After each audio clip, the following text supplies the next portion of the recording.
అక్కినేని నాగార్జున గారి అబ్బాయిగా మన తెలుగు ఇండస్ట్రీకి హీరోగా పరిచయమయ్యారు అక్కినేని అఖిల్. 'సిసింద్రి' సినిమాతోనే చైల్డ్ ఆర్టిస్ట్‌గా తన కెరియర్‌ని స్టార్ట్ చేశారు. ఆ తర్వాత 'హెల్లో' సినిమాతో హీరోగా ఎంట్రీ ఇచ్చారు.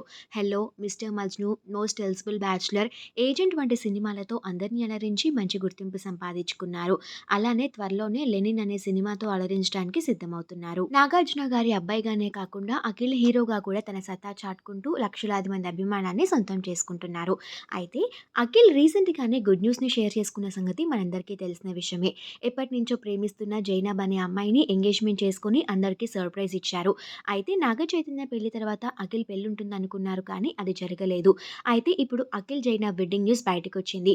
జూన్ 6న ఇద్దరు పెళ్లి బంధంతో ఒకటవ్వబోతున్నట్లుగా తెలుస్తోంది. వీరి పెళ్లి కూడా అన్నపూర్ణ స్టూడియోస్‌లోనే జరగబోతున్నట్లుగా సమాచారం. అయితే ఈ విషయం గురించి ఇటు అక్కినేని ఫ్యామిలీ ఎలాంటి కన్ఫర్మేషన్ ఇవ్వలేదు. వైరల్ అవుతున్న న్యూస్‌లో ఎంత నిజముందో తెలియాలంటే వెయిట్ చేయాలి.